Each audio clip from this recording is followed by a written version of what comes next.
A very good afternoon to all brothers and sisters in the Dhamma. Today is Sunday, 11 January 2026. So we will be continuing with our sharing from this book, the Surangama Sutra, based on Venerable Master Hsuan Hua's commentary. So as usual, we all gather and have our physical puja. Let us compose our mind, develop the faith, saddha, virya, then mindfully we shall commence the puja chanting.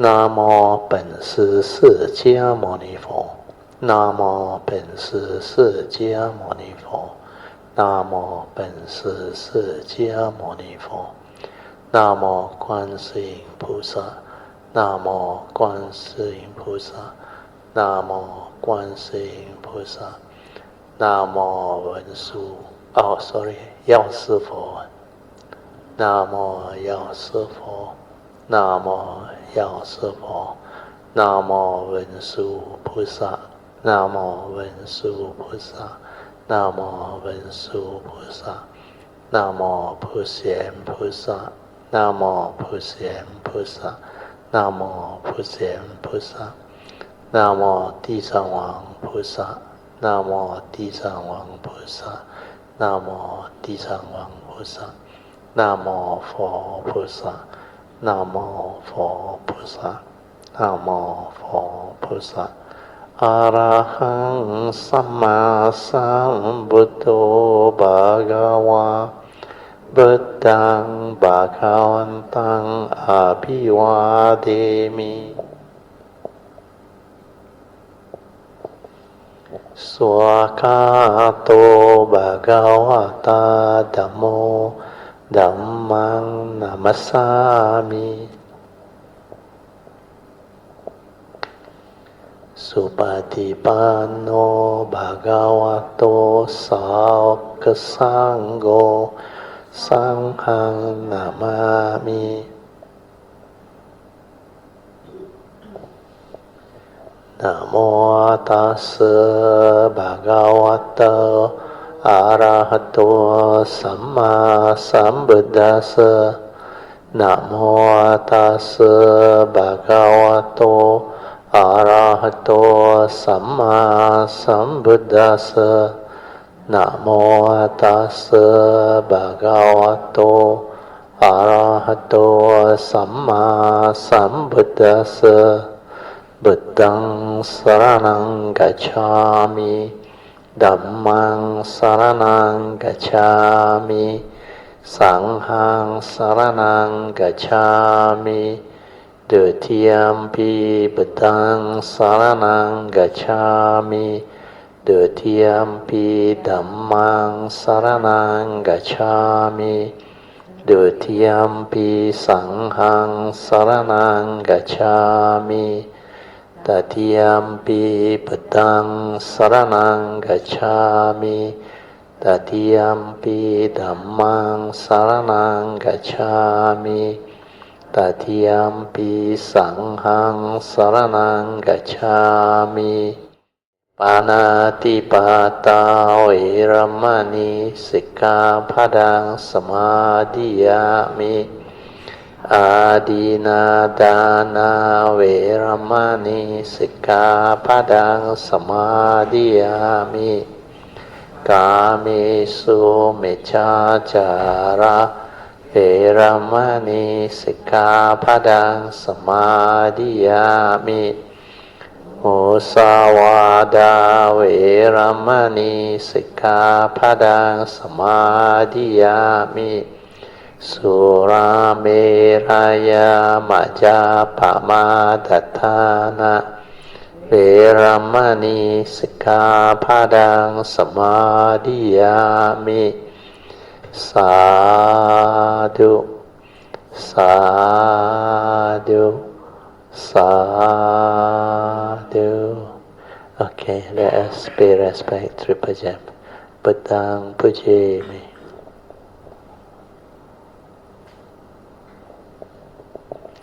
Dhammang Pujami. Sanghang Pujayami.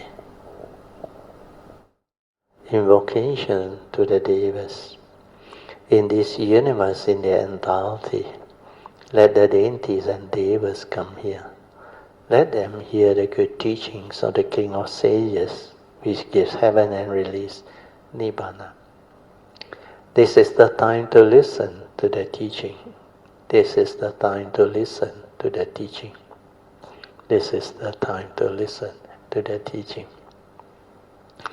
Samanta Chakavalesu Atra Gachantu Devata Saddhammang Munirajasa Sunantu Sakkamokadang Dhamma Sharing Kalo Ayang Badanta Dhamma Sharing Kalo Ayang Badanta Dhamma Sharing Kalo Ayang Badanta Namo Tassa Bhagavato Arahato Samma Sambuddhassa Namo Tassa Bhagavato Arahato Samma Sambuddhassa Namo Tassa Bhagavato Arahato Samma Sambuddhassa Iti peso Bhagava Arahang Samma Sambuddho Vijayarana Sampanno Sugato Lokavidu Anuttaro Purisa Dhamma Sarati Satta Deva Manusanang Buddho Bhagavati Swakato Bhagavata Dhammo Sandetiko Akaliko Ehipaseko Opanayiko Pachyatang Veditabo Vinohiti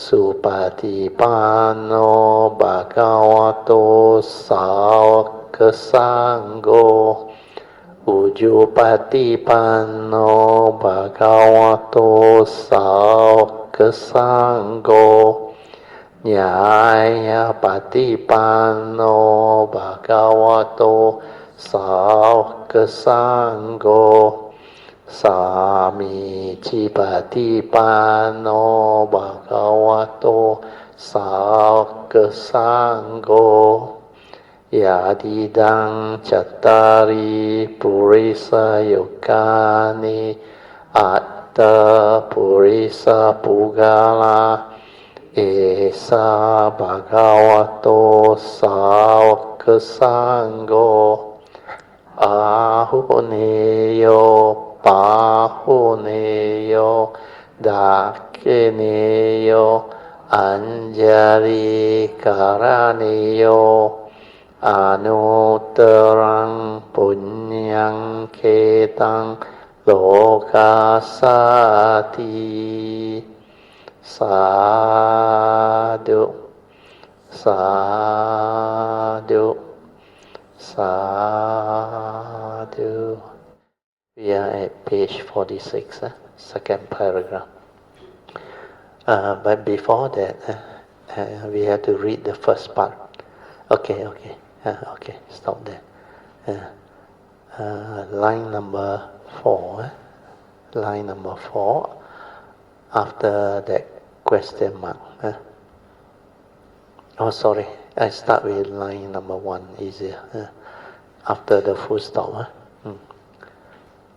It was my hand that opened and closed, while his awareness did not open or close.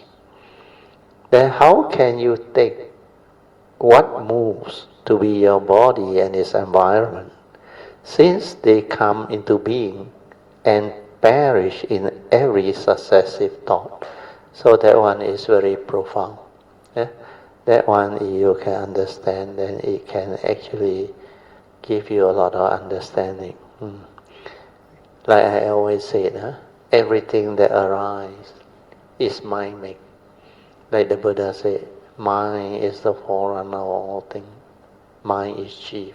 Where mind arises, all things arise. So here the Buddha explained to Ananda, I think, when he showed the hand movement. It was my hand, I read again, that open and close, okay, that phenomena. While his awareness did not open or close. So now you understand that the pure awareness nature is intrinsically there. It never disappears. If you are with the pure awareness nature, means you have sati. Then the awareness nature can be aware of all the activity or movement.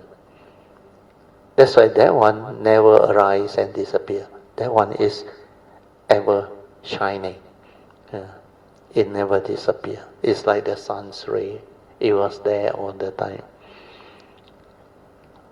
Then what happened is, he told Ananda, how can you then take what moves to be your body and its environment, since they come into being and perish with every successful thought?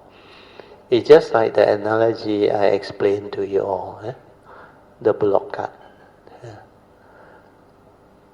When the parts come together, they form a so-called blockade, because that phenomena that arises is dependent originating condition arising. Then it performs a function. That's why you give it a name and a concept. It arises already. Then how do you know it's a blockade? Through what? Through our memory and mental perception. Yeah. The one that perceive and know is just an image, which is part of the thought process. Because the content of consciousness is your perception, your sankhara, etc. So that movement is actually a thought. And it arises and ceases with the thought. So how real can it be? So that is not your true mind. So the final conclusion is very important. The Buddha said, you have lost track of your true nature. Now you understand our pure awareness nature, which is our true nature. And instead you act out of delusion. You take the condition arising manifestation of the mundane mind to be your true mind, like Sun Tzu. Therefore, because you have lost touch of your true mind, or your mind's true nature, by identifying yourself with the object you perceive. This is a very wise statement. You keep on being bound to the cycle of birth and death. That's how samsara come to be. So when you do not have this ability to be aware of your true mind or your true nature, then you cannot develop the true understanding of Dhamma. That's why Huining, the sixth patriarch, when he teach, he always teach from that nature, the first Homage. The understanding of the true mind. He said, the moment you are without thought, your awareness is there, the true mind is there. So, to develop the understanding, he called it the first thing that cultivator must realize. That's why Wu Nian de Jing-jie, to realize the state of no thought is very important. Actually, without thought, the mundane mind ceases. You return to your true nature.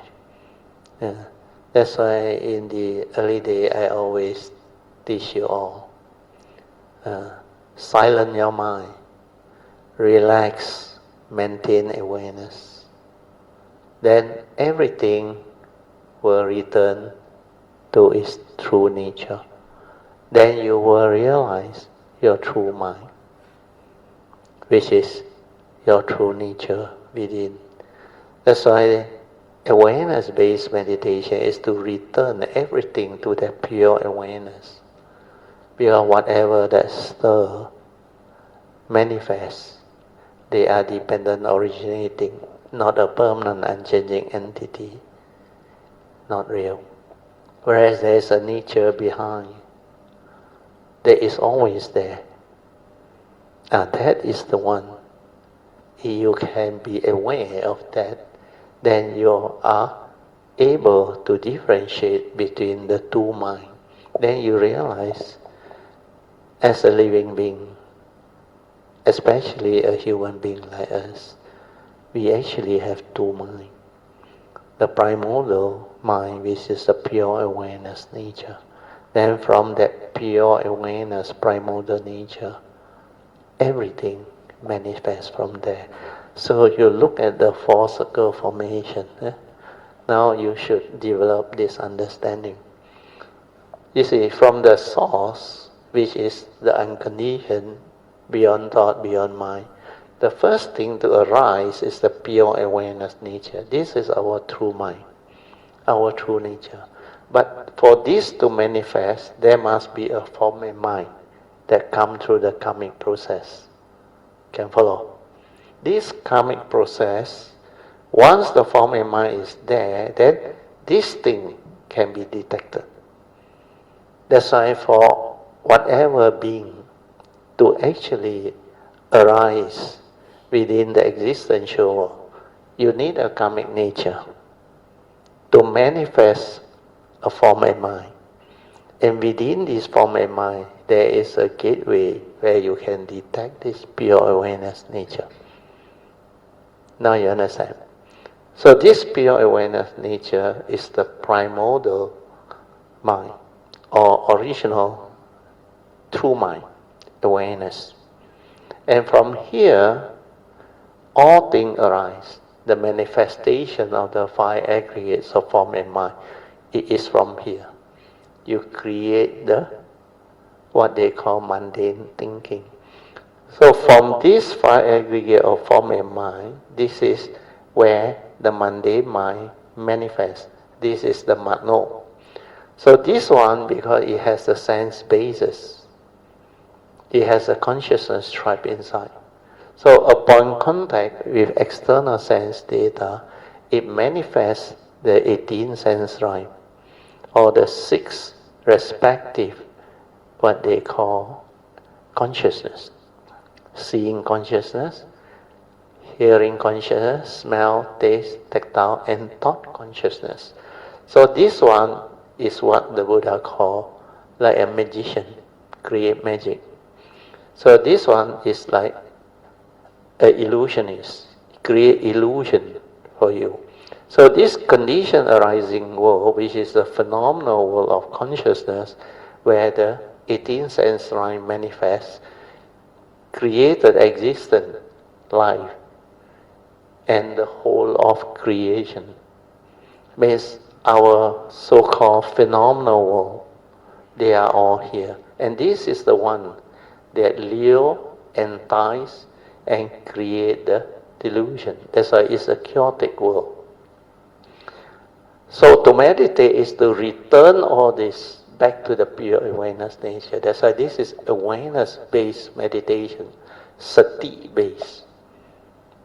So the Buddha told Ananda, he said, you are never here. Most of the time you are here and here. That's why they cannot understand the manifestation of these 4 stages of creation. So here, like I put here, stages of creation. These are the 4 circle formation. These 4, if you meditate correctly with the awareness-based meditation, you will understand. And this is what Surangama Sutra is all about. Explaining to you how, from the source, the pure awareness nature arises. Then how from the first thought of ignorance, that very first thought of ignorance that actually started the movement of samsara, is the one that actually created all this existential world. That's why the Buddha said, inconceivable is the first thought of ignorance that actually manifests and conditions all this. So this understanding is always taught and emphasized in the Surangama Sutra. But in the earlier translation, or we call it the commentaries, I think very few people can translate it accurately and describe it so clearly. That's why this version of the Surangama Sutra, which is the updated version, is very good. Yeah. Okay, we go back to the notes. Yeah. This one is called the commentary there. Yeah. Okay, we see what Shenhua have to add. Huh? Here, the Buddha, he used the word scold the General Assembly. It's not scold. He never scold. He reprimand them because they actually cannot understand at that time. So reprimanding them is the correct word. To scold is a bit too harsh. Why should the Buddha scold? So he reprimanded them, the great assembly. He told them that they are unable to discern their own true, pure awareness nature. So now you understand. They take their physical body and their body's environment to be real, because that one is dependent originating, manifested through the mundane mind, the mano. They cling tenaciously to the body and mind. There is a five aggregate. Yet every thought of the conscious mind, see, this conscious mind is the mano, is subject to coming into being and perishing. Means what? Every thought that arises and passes away is just a dependent originating phenomenon. Understand now? See that clearly, awaken to that. Then you know that it's not real. Understand now? They come and go, arise and pass away. How real can they be? And like we have gone through in our earlier explanation, how I always explain this 3 periods of time to you all. Because existence is time related, understand? To live life is to go through existence, understand? So life and existence are actually related. Then to understand life, to understand existence, we can actually subdivide it into time. Just to go through existence is to go through time, understand? Then we have that 3 periods of time: past, present, and future. All this, the moment you awaken, you will understand on. You don't need people teach you. So we look at what is past. Past is something that already happened, isn't it? Past is already gone. Is it a reality? No more, is it? Dead and gone, understand? Then future also yet to happen. How can it be the reality? So past is already gone, no more reality. Future yet to come, also no more reality. So what is the reality? Moment to moment, thing arise, thought arise. All these phenomena arise through thought, through perception. Understand? That's why that present moment which we talk about is actually a concept.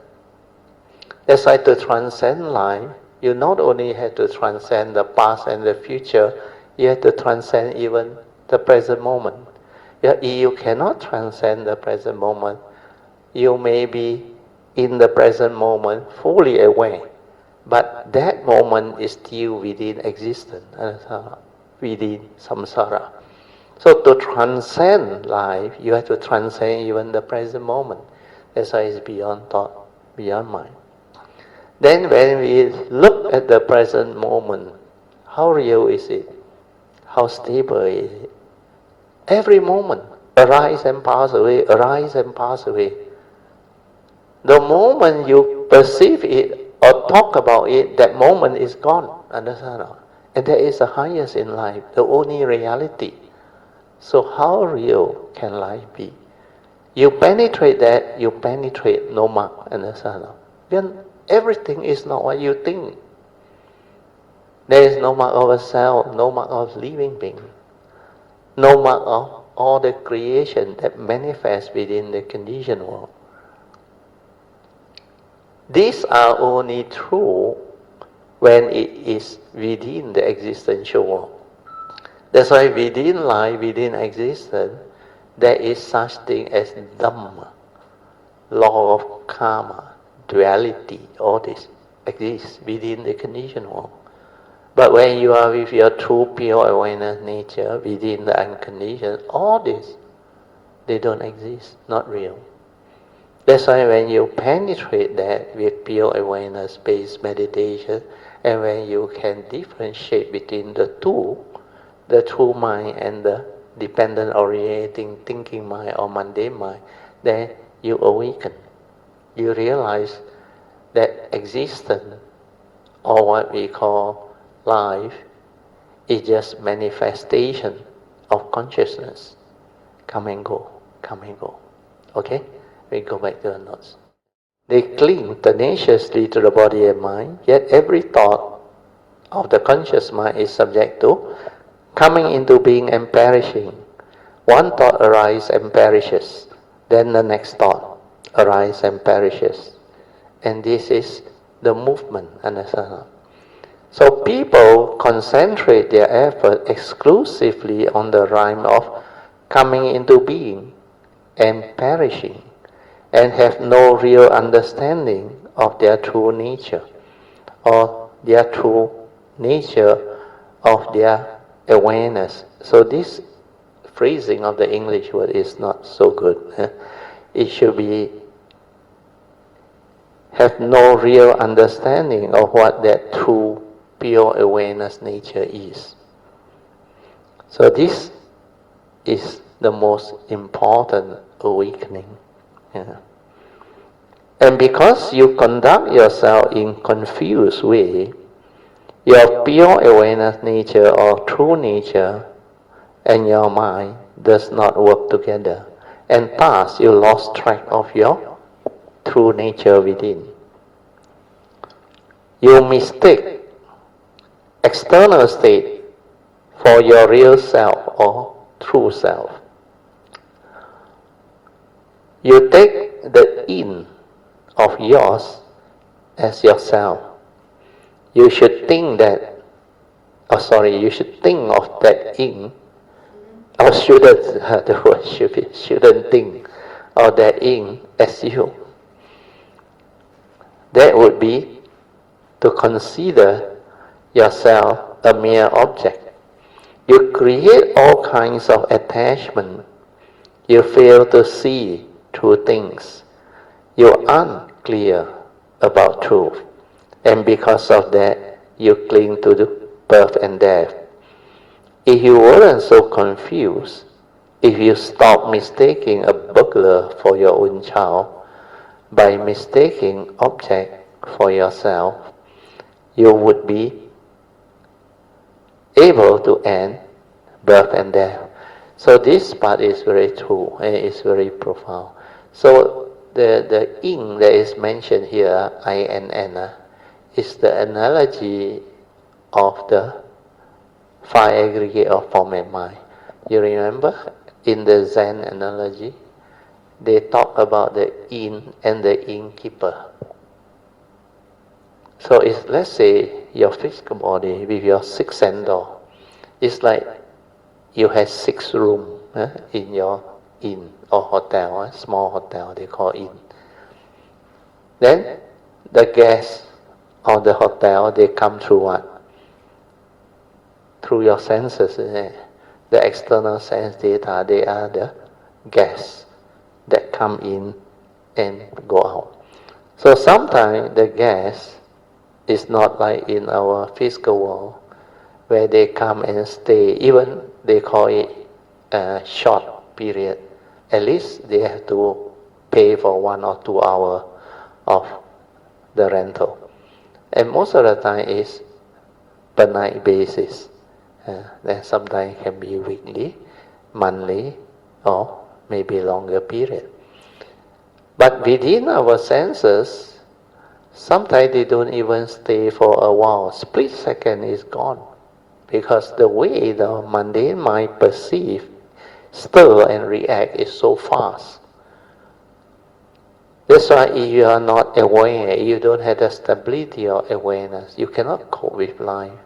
You cannot understand what is going on. So that confusion arises because the analogy, the purpose and intent is to show you that the innkeeper is always within, understand not? Whereas the guests of the mind, they come and they go, they come and they go. But the innkeeper is like our primordial pure awareness nature. It's always there. It's the owner. Yeah. So here, Shenhua is trying to use all this perception of external phenomena, attaching to it, clinging to it, as the analogy of how the assembly people who don't have that wisdom lost themselves. So like I said, this phenomenal world of consciousness, which is the last of the 4 circle formation, I use the word, it entices you, it lures you, and it creates suffering within the living beings. And this is where existence is. And everything that manifests and arises that you come to perceive and cling and hold and give meaning, they are dependent originating mind state, born of mundane manifestation. They are not real. But if you give meaning, cling on to it, hold on to it, then you suffer, understand? You become afflicted, miserable. Then you want things your way. Sooner or later, you want things your way. Even your own form and mind. When it goes through old age, sickness and death, or injury or whatever, reality, separation, or those things, first noble truth reality, then you suffer because you cling. You want things your way. You want this body to be forever young. Don't get old, don't get sick, and don't die. But this is not the reality. The reality is totally different. Yeah, this physical body is not you, not a permanent unchanging entity. It goes the way of nature. It went through the nature's law of birth, old age, sickness, and death. Whatever that is born is of the nature to die. It's of the nature to go through the phases of aging, suffering, death. Whereas this one is the unborn, understand? When it arises, it's already inside there. And this is the first thing to arise from the soul. Without this, you cannot come, understand? That's why I say, to come to this existential world, you need a karmic nature. You remember in the early days, I always tell you, you need this one to manifest a form of mind. Then you meditate to locate the gateway to realize the pure awareness nature. And this is Zen meditation. This is sati-based meditation to realize this. That's why all thought-based meditation, not awareness-based, you cannot realize this. And without realizing this, you cannot understand the true teaching, the true Dhamma. And this teaching is very, very important. Yeah. And it is very difficult for normal cultivator to understand. Because, like I explained, if you don't even understand who you are, what you are, and how you actually manifest and come, then how can you understand the movement of what happened? That's why most people are lost in thought that actually perceive the phenomenal world, and they got enticed and lured by this phenomenal world. That's why they got trapped here. And this is where, through delusion, samsara continue. And if you cannot return to this, you cannot cease, you cannot develop the wisdom. But it's only from this pure awareness nature that you can see through the direct seeing, this direct seeing, to develop the wisdom of all this understanding. Then you realize this five aggregate of form and mind is not you, not a permanent unchanging entity. It has the characteristic, the universal characteristics of anicca, dukkha, anatta.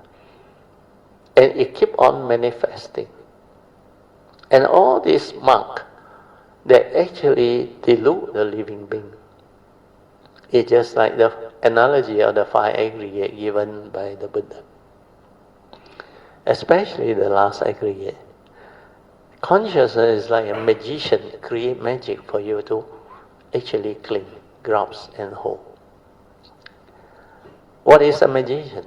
He's like illusionary, create illusion for you to believe that it's real. So the illusionary world is also the phenomenal world. And it's only mind-made, consciousness and its content, nothing else. No reality at all. Yeah. There's an empty nature of existence. No matter how real it is, it's only within the moment. Split second is the end, split second is the end. That's why I always give you the analogy. You cannot deny that you were born. Since birth until now, you cannot deny you went through all those phases of life. But the question is it real? It's already gone, isn't it? It's only moment to moment of consciousness. How real can it be? You can only hold on to it through memory. 往事只能回味. And without the mundane thought process, which is memory-based, there is no reality. That's why it's empty. Not what you think. You can use word, concept, ideology to link. Oh, when I was young, I was so and so. When I grew up, I was so and so. My parent, my friend, my colleague, my children, my sibling, everything. They only manifest through thought process, understand not? And consciousness and its content, no reality. When there is no mind, actually nothing exists. You understand? That's why the Buddha said, Dhamma no. Mind make ade. Mind is the forerunner of all things. Mind is chief. When this mind arrives, all creation manifests. And that is the meaning. Okay? Now I read on, then you will understand. So we have almost finished the first paragraph. And because of that, you cling to birth and death. If you weren't so confused, if you stop mistaking the burglar for your own child by mistaking object for yourself, you would be able to end birth and death. To end birth and death is easy. See, those who understand, really, it's easy. All you need to do is turn yourself around. If you go forward, you head right down the path of death and birth. If you turn around and go the other way, you end birth and death. It's not that difficult, but it's up to you to do it. You simply turn around. You turn your head and pivot your body. And that's all that is needed. It is said, the sea of suffering is boundless. A turn of the head is the other shore. So this one is, I think, based on a Mandarin saying. They must have put it in Mandarin. So I remember in the early days, Shenhua always say, enlightenment and samsara is just a flip of the palm. Understand? The moment you understand, you're free. That's why wisdom free. Without wisdom, you get trapped. So here, what Shenhua is trying to tell you is, if you head forward, means you continue this journey of samsara, understand? If you develop the pure awareness-based meditation to awaken, you understand, then you don't move anymore, understand? When you don't move anymore means what? The mundane mind has realized itself and ceased. That's why there is no more movement. But life continue, existence continue. But you are not deceived by it, not deluded by it. And that is the basis of true emptiness is wonderful existence. 真空妙有. When you have realized true emptiness, then it becomes like effortless. You don't have to move. You just accord and flow. And everything is just the way it is, so beautiful. Based on the understanding that the enlightened one has developed, they just accord and flow. They will not resist. They were not wanting their way.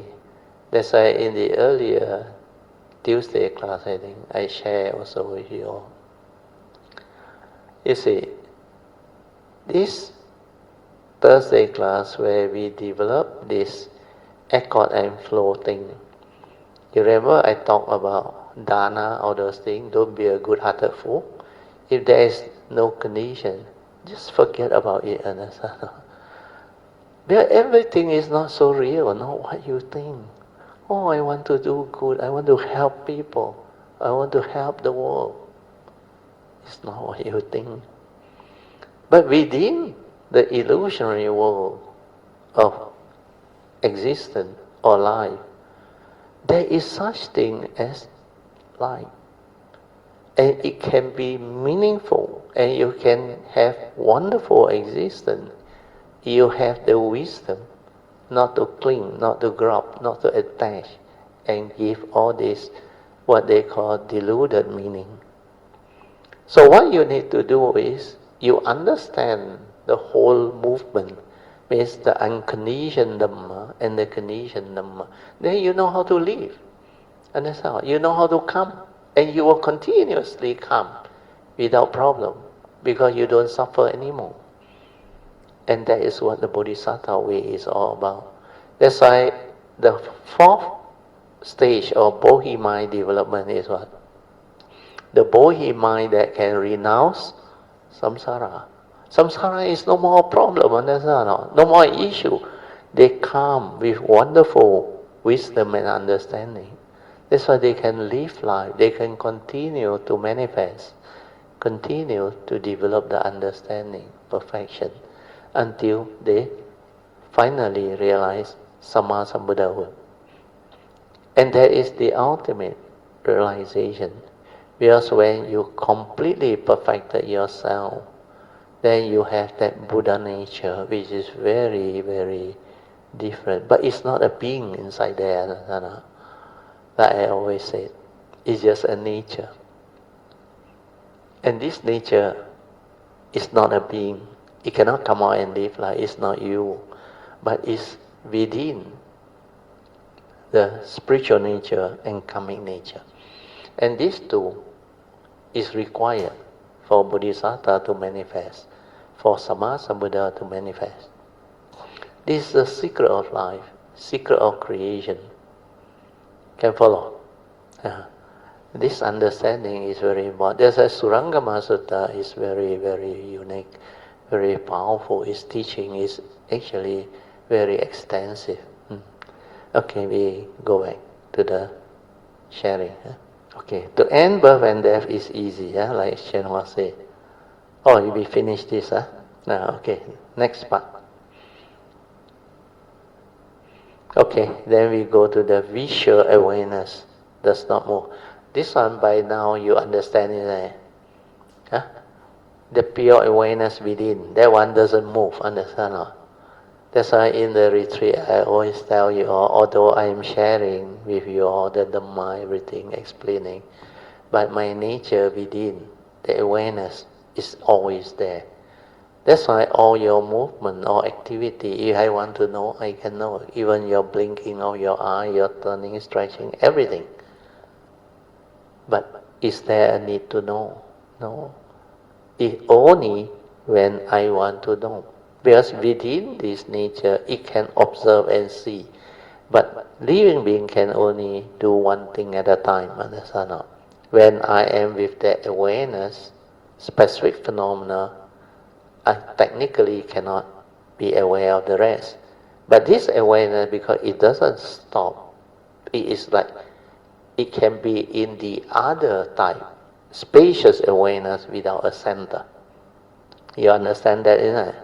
When that spacious awareness without a center means I am not specifically aware of anything.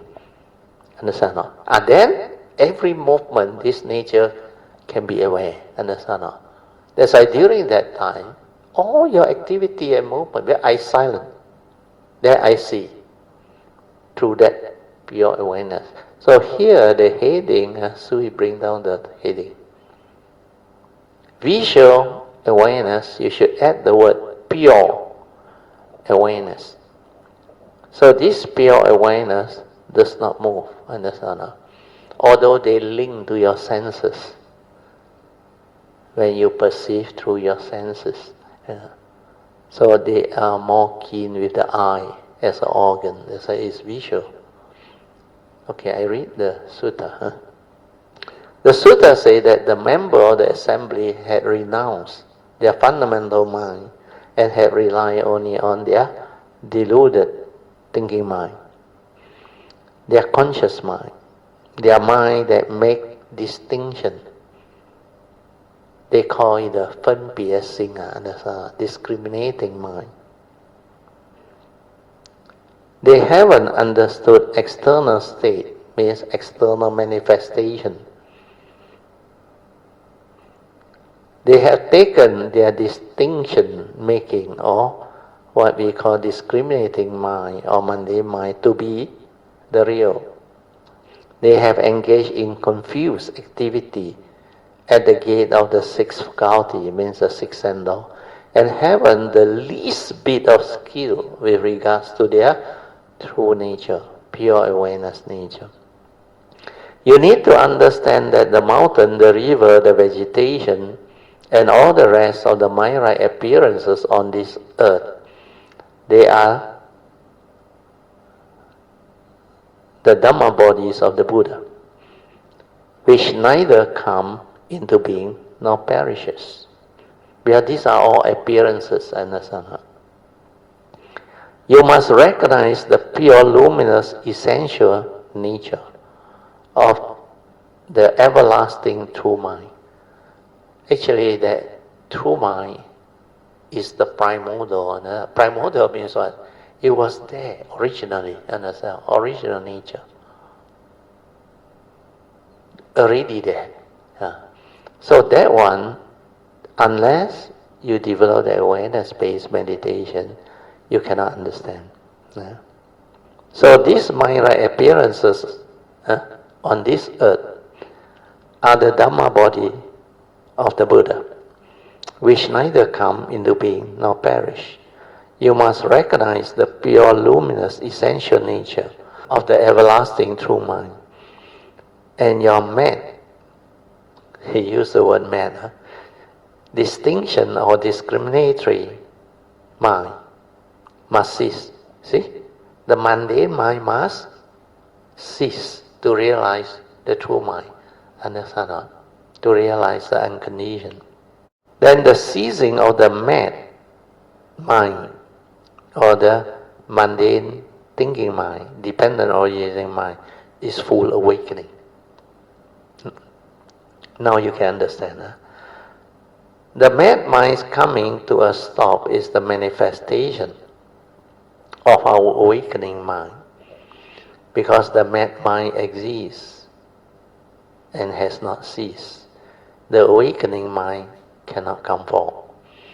The mad mind cover it over, means clouded by the mundane thinking. The aim of this passage and every other passage of the sutta without exception is to reveal everyone's true nature. So it's the same thing, like what I explained to you. That's why the pure awareness nature is very important. That true mind, that silent mind, which is tranquil, still. That's why stillness, nothing inside there, pure, luminous. Whatever word you use, it refers to that pure awareness nature before its movement, manifestation, and creation. Then we read on. When Ananda and the great assembly had heard the Buddha's teaching, their body and their mind were serene. They realized that since time without beginning, they have strayed from the fundamental true mind. True or not? Before you know the Dhamma, you never inside and outside. You never with the pure awareness nature. You are always heedlessly lost in thought, thinking, perceiving, excitement, everything, worry. That's why you think a lot, you worry a lot, you plan, you do all the funny things, but you never silent. Because you never silent, how can you realize that you have another nature behind? How can you realize that true, pure awareness nature? That's why to realize that is not easy. And living beings through their conditioning since birth until now, they only know of one mind, the mundane mind, the thinking mind, the dependent originating, manifesting from the mano. They have no idea that they have another pure nature within. That's why they cannot develop the understanding. They will continue to roam in samsara. That's why thought-based approach to meditation is a dead end. You can never awaken. That's why pure awareness nature, pure awareness approach is the only way. And that is sati-based. Mindfulness, awareness without thought. Okay? Then I read on. Instead, they have mistaken about the conditioned object of perception. See, the word conditioned object of perception means it is dependent originating, condition arising. Understand? And have made distinction, means discrimination about the conditioned object, about what are in fact nothing but shadowy mental, he used the word event, it's actually mental creation or manifestation. Now, they all had awakened, and each are like a lost infant suddenly reunited with their beloved mother. Putting their palms together, they bow to the Buddha. They wish to hear the Tascam One reveal the contrasting qualities of body and mind. What is true and what is false about them? What is real and what is insubstantial? What comes into being and then cease to be? And what neither come into being nor perish? So this is the part of the sutta that actually explain to you that after listening to this attentively, you can develop the awakening and the realization, provided you understand or someone who has the understanding explain to you. Then you reflect, you contemplate, you meditate, you silent, you go in. When you realize the pure awareness nature, all the understanding will manifest. but you cannot stay there. Stabilize the pure awareness nature to see clearly the pure awareness nature, which is your true mind, your meditative mind, your silent mind, without mental activity or aggregates. That is your primordial true mind. And that is the most powerful pure awareness nature that living being can use as an instrument to develop wisdom and understanding. Okay, we move on. So this one is a continuation. Visual awareness does not perish. The title is the same. Why you go to King Prasananji? Oh, you mean this sutta also mentioned the King Prasananji, and said to the Buddha, before I was instructed by the Buddha, I met Kayayana and Viratiputra. Both of them said that after this body die, we cease to exist and become nothing. That very nothingness itself is what they call Nibbana. Now, though I had met the Buddha, I still have doubt that make me cautious. How can I come to realize the true and fundamental mind that neither comes into being or perish? All in the assembly or great assembly who have outflow wish to hear the answer. Means they are just at Arahant level, understand? They still have outflow. The Buddha said to the king, may I ask, is your body as indestructible as Vajra, or is it subject to decay? Means going to old age. Of course, it will include sickness, disease, injury, etc. Will or not one, this body of mine will keep on changing till in the end it will perish. The Buddha said, Your Majesty, you have not perished yet. How is it that you know you will perish? Will or not one, my body is impermanent and subject to decay. Although it has not perished yet, but now, upon reflection, I can see that each one of my thoughts just fades away, followed by a new thought, which also does not last, like fire turning into ashes, constantly dying away, forever perishing. But by this, I am convinced that my body too must perish. And then the Buddha said, so it is, Your Majesty. You are in your declining years. How do you look now, compared to when you were a boy? Or not one, when I was a child. My skin was fresh and smooth, and I was full of vital energy when in my prime. But now, in my later years, as old age presses upon me, my body has withered and is weary.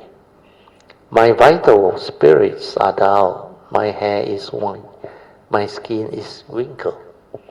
Not much time remains for me. How can all this compare to the prime of life? I read the notes. Kayayana and Viratiputra were contemporaries of the Buddha who taught forms of Sikhism. No, these are other teachers. This Kayayana is said to have a fierce opponent, or to have been a fierce opponent of the Buddha. He is not to be confused with the Buddha's disciple, who is Mahakayayana. Okay, there's one we can skip. Move on. Okay, next part. The king has reached a point where his body no longer helps him out. his body is oppressive and nags at him to move somewhere else, it will soon be unlivable. The Buddha then said, Your Majesty, your body's appearance cannot have deteriorated suddenly. The king replied, Woe Honored One, the change has in fact been so subtle that I have hardly been aware of it. I have reached this point only gradually through the passing of the years. Thus, when I was in my 20s, I was still young, but I already looked old. And then I did when I was 10. Then my 30 marks the further decline from my 20s. And now,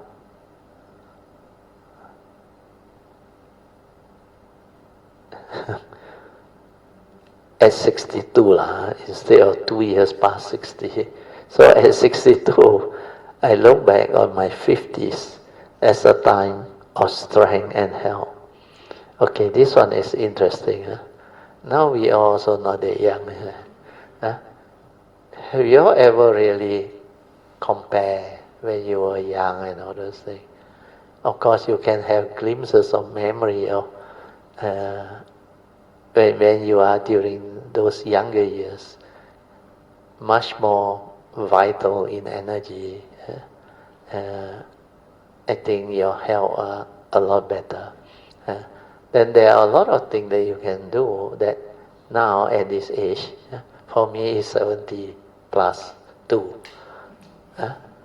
It's no longer 50 plus 2 or 60 plus 2. I realized when I was in my 50, I was still okay. Especially in my 40 plus, I still feel good. Then 50, although that time I thought, wow, this is what the body is. Yeah, I can understand, I can accept the reality. But then, looking back, actually now I feel when I was 50 and 60, I still good. This physical body only starts to deteriorate very fast when I hit 67, 68. Then I realize a lot of things very different already. But don't get me wrong, I am still good. Almost every part still very good, very blood tests all perfect. But physically, understand, you are no longer when you are at those early years. That's why I used to tell the younger one, I say, you don't worry. Before you hit 60 something, you don't worry. Everything was, but provided you take care of your health and all those things. Because actually this body is not bad actually. But as you go through life, that's why the Buddha in his First Noble Truth teaching, the reality of life and existence, the 8th reality, he straight away in the first 4 reality, he said birth, old age, sickness and death is a reality that living being has to develop the understanding. Otherwise, you will suffer, you will be afflicted. And this First Noble Truth reality, or what we call reality of life and existence, they are common to all humanity, including other living beings. But for human beings, it's particularly more intense. Because as we look at life, with birth come what? Old age, sickness and death. That's why this whole thing comes as a package. Whereas the pure awareness nature is the unborn. If it's unborn, it cannot suffer. It don't have all those conditioned world's reality. But because this one is dependent originating the physical body and mind, that's why it goes the way of nature, is subject to the law within the existential world. That's why he asks us to constantly reflect the 5 daily contemplation. And the first 3 is the physical body. He said this physical body of ours is of the nature to grow old, get sick and die. For it has not gone beyond old age, sickness and death. And this reality you must reflect, contemplate, until you understand. Then you don't attach to this fellow, understand? This manifestation is not you, understand? Karmically conditioned, like I always say, a vehicle and a tool for you to live life, understand? Vehicle means what? The car take you around, right? So this physical body is your vehicle, right? Take you around, right? Then what is the tool that you have? Your mind, right? Your senses, right? Your brain, right? That's like the sixth sense or the 18th sense, right? The mundane, dependent, originating mind. That one you must develop the understanding. That one is subject to karma. That's not. That one has duality. That one can have wonderful existence when it has the wisdom connected to it. Without the wisdom connected to it, it's deluded, full of ignorance. And through delusion and ignorance, they suffer. They grasp, they cling, they hold, they create their own suffering or misery. That's why affliction arises through craving. You crave, you want things your way. Craving for existence, non-existent. Then sensual craving through your senses. And all this is what the reality is. The conditioned world's reality, existential world reality. So when you reflect and contemplate, then you realize, hey, if this body is subject to all this, all age, sickness and death, that is not me. It's not a problem, is it? It is not me getting old, getting sick and die. It's the physical. It goes the way of nature. It has its causes and conditions within. So when you understand that, then if you don't cling, you don't hold, you don't give meaning, then you got no more problem in it. You don't have to worry about it getting old, getting sick and die. Because this is a common phenomenon. Every living being has to go through. But if you have the understanding to take care of it, it will sustain you longer, understand? It can allow you to live longer life and better life. Yeah. You look at the Buddha at that time. Actually, most of his disciples live until 120 years old. No? Do you realize? But why the Buddha at 80 he passed away? Even Sariputta Deo, Moggallana passed away before him. Why? Because of karmic, understand not? And for the Buddha, it's not so much of karmic, it's his compassion, understand not? Out of love and compassion, he worked non-stop, you know? He hardly sleep. You know? Every day he slept less than 3 hours. And this body needs time to recuperate. You know? But to him, it's no different. He just wants to develop the conditions to actually spread the teaching because of what he has perfected and the prediction, everything. So what his main intent is to fulfill whatever that he has actually developed through his cultivation. So the fulfillment of what he did at that life is actually all conditioned. Who will become his disciple and all those things. And how he will manifest as Sakyamuni Buddha at that time, that era, everything. Who is the wife, who is the... all already sort of selected or chosen through causes and conditions. That's why he told Ananda, when Ananda actually requests him to extend his life, he said, no. He said, what for? He said, this physical body has already become like a worn out blockade now. He said he has shared and teach the true Dhamma for 45 years. If 45 years is not enough, then no point teaching longer. That's why he just do his part and finish. Yeah. So this reality you have to reflect and contemplate. Then the fourth contemplation is separation. That one is very profound too. If you don't have your past, I advise you better contemplate. Yeah. But nowadays there are a lot of, I think, internet sharing that give you some form of understanding. Especially the Chinese culture, they always give you the understanding. Whatever you own, you cannot take along. 带不起啊，多别起啊。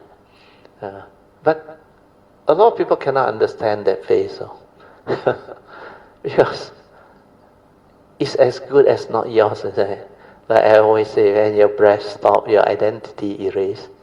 You cannot own anything, isn't it? And even before, that's why the Buddha said, the three advices: avoid all evil by keeping your precept, then cultivate wholesomeness. Whatever wholesomeness that you can cultivate, when you have the means and the condition, you better do. So this is the understanding. Then meditate, develop the wisdom, so that you know how to live life, so that you can understand life and know how to really benefit from life and perfect your karmic nature and spiritual nature. So this understanding are prime, most important in understanding life, living life and cultivation. So when you know how to make use of all this, then whenever you come, you will have no problem. Then the fifth contemplation is what? The fifth contemplation is we are all born of our karma, heir to our karma, conditioned supported by our karma, and we are what we are because of karma. That's why karma is most important. In fact, for most living beings, 99.999% of your life is actually karmically related. That's why the Buddha make it very clear. Each and every one of us, we are born of our karma. Then you inherit everything, heir to your karma. Then conditioned and supported by your karma. Every moment, every instant. And you are what you are because of your karma again. So what else can it be? If something happened to the individual, then you cannot accept that reality. You want to blame who? Blame yourself. But these are all karmically related. That's why the Buddha's teaching is very profound, very unique. That's why you have to accept that reality. If it's karma, then what must I do? Understand? No, ask for forgiveness first. And of course, take care of karma. If you take care of karma, means you follow the advice of the Buddha to avoid all evil, do good, and purify the mind to develop the wisdom so that you don't suffer anymore. And that is how the teaching come about. That's why asking for forgiveness is another way to break your karmic obstruction. But this karmic obstruction, sometimes it can be very severe. And the worst one is it obstructs you from having the condition to receive the truth, understand, the Dhamma. Then to actually meet up with people who can help you and teach you how to come out of the karmic affliction. So if you fail to have those understanding and you don't believe in all this and you never ask for forgiveness, then you can be entangled for very long. And the karmic obstruction keep on operating. Then after that, when you follow the advice of the Buddha, then you do the three things. You accumulate a lot of merits. But when you even keep your precept to avoid all evil, that is very meritorious. Then you do the ennobler of it, the second advice. Cultivate whatever wholesomeness. when there is causes and condition for you to do it. That one also very, very meritorious and wholesome. Then finally, develop the wisdom. Purify your mind. And you follow the advice of the Buddha, you actually build up a very powerful karmic nature and subsequently spiritual nature. And because of that, you can invoke power of merits or power of truth or whatever through your cultivation for causes and conditions for whatever you want to arise, to manifest. It may be for yourself, your loved one, or people who are related to you. And all this can be done. That's why the teaching is very powerful. So the 5 daily contemplation, when you understand, is linked to the first noble truth reality and linked to all the essential Dhamma that is being taught. Okay, we go back to the notes. So I finished that part. Because that time the King Pasenandi is only 62. He not yet hit 70. Okay, then he replied, he said, "Well-honored one, as I observe this subtle transformation, I realize now that the changes wrought by this descent towards death are evident not only from decade to decade, they can also be discerned in smaller increments. Considering more closely, one can see that changes happen year by year as well as by the decade. In fact, how could they happen merely year by year?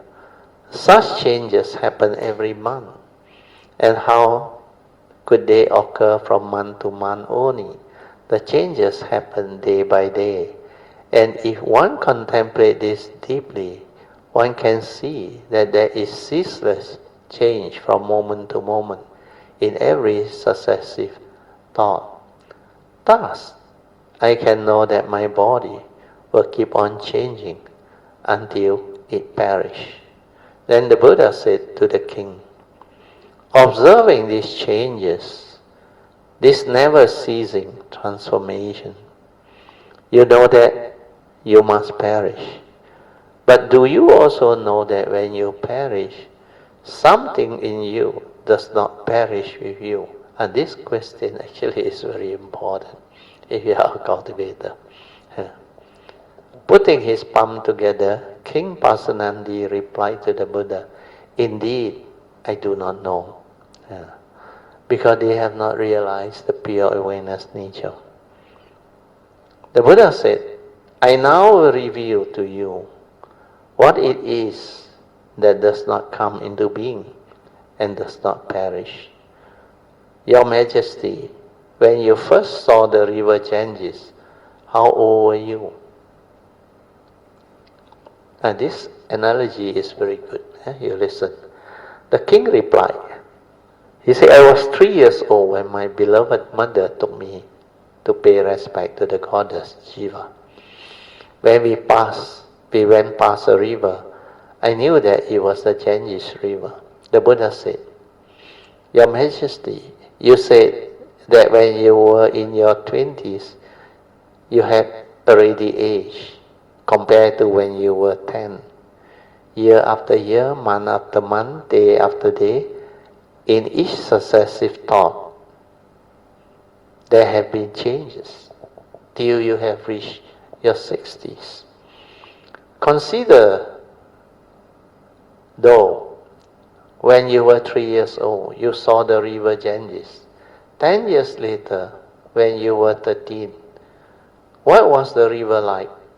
The king replied, it looks the same when I was 13 as it did when I was 3. And even now, when I'm 62, it's still the same. The Buddha said, now you are mournful that your hair is white and your face is wrinkled. Your face is certainly more wrinkled than it was when you were in your youth. But when you look at the Ganges, Is your visual awareness any different from your visual awareness as it was when you saw the river in your boyhood? The king replied, no different. Well honored one. The Buddha said, Your Majesty, your face is wrinkled, but your essential nature of your awareness, your visual awareness itself has not wrinkled. What wrinkle is subject to change? What does not wrinkle and yet does not change? What changes will perish, but what does not change neither come into being nor perish. Then how could it be affected by your being born and dying? So you had no need to be concerned with what such people as Maskiri Gosaliputra say, that when this body dies, you cease to exist. So this brings the king to a better understanding. The king believed the words that he had heard. And he understood that when we leave this body, we go on to another. He and all the others in the great assembly were elated as having gained a new understanding. We skip the notes. Then this part is very important. The true nature of visual awareness is not lost. I read on a bit more, almost time to meditate already. Okay.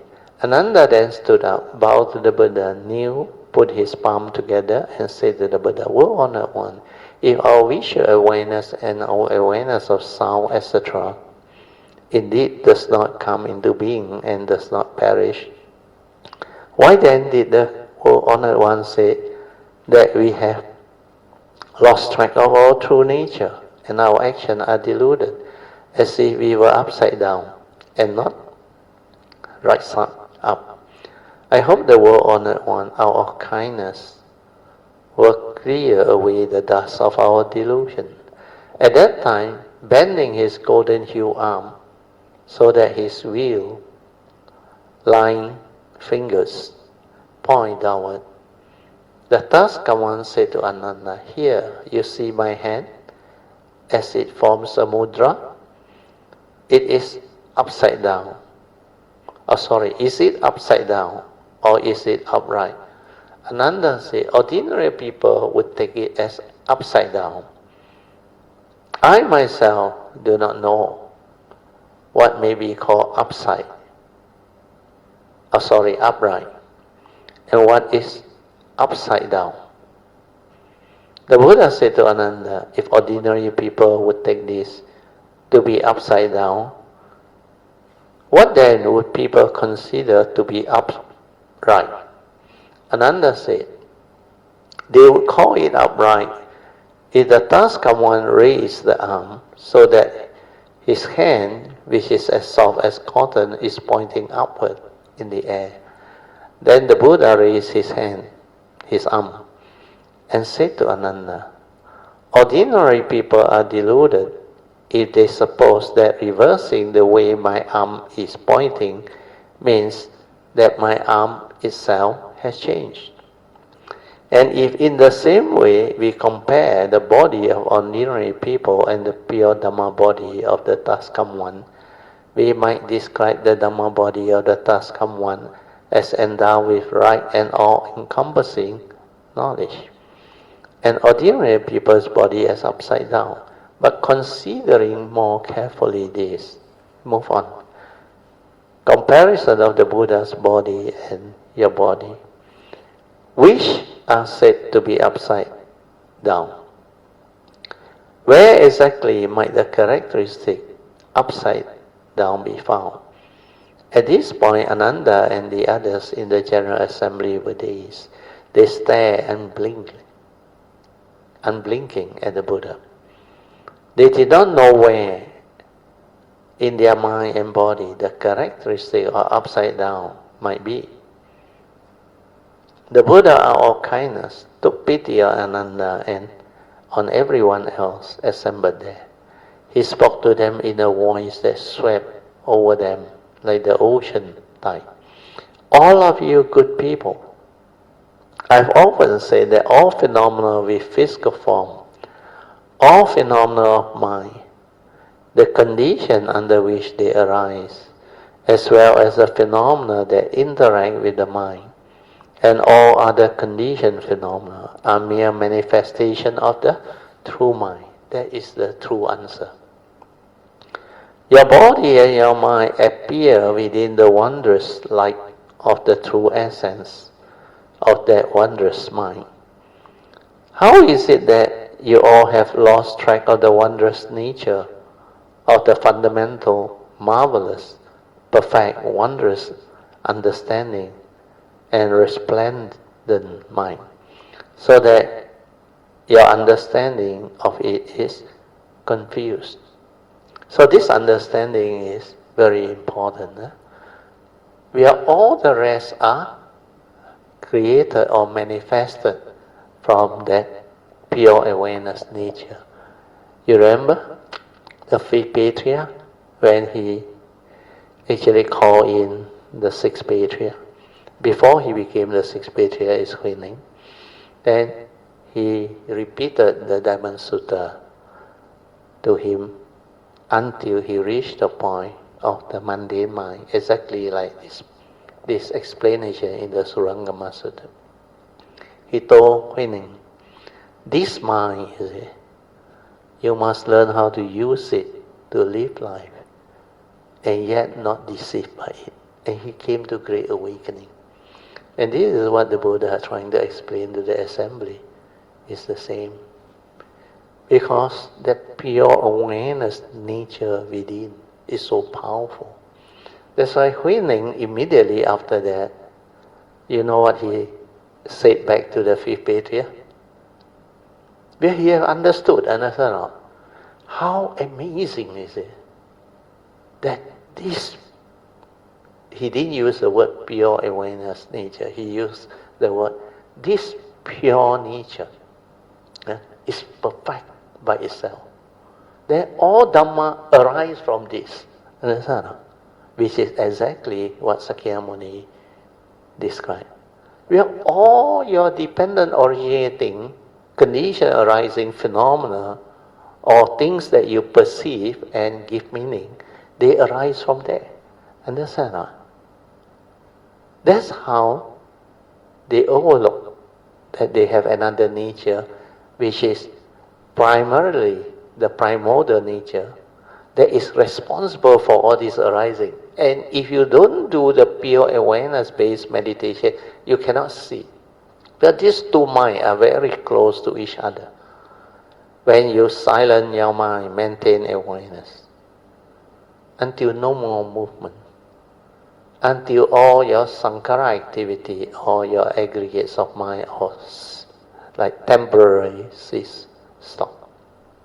But the pure awareness nature is there. Then stabilize it. Once you stabilize it, then you realize this nature actually can move, can create, can give rise to a lot of things, especially your thought process and all your mundane activity, mundane movement, mundane perception, phenomena, sankhara activity, emotion, everything. Then you realize these two are very close. From there, it moves very fast. Then you realize it mesh. Mind is the forerunner of all things. Mind is chi. When mind arises, all things arise. That is creation, dependent originating, condition arising, cause of love. You see it.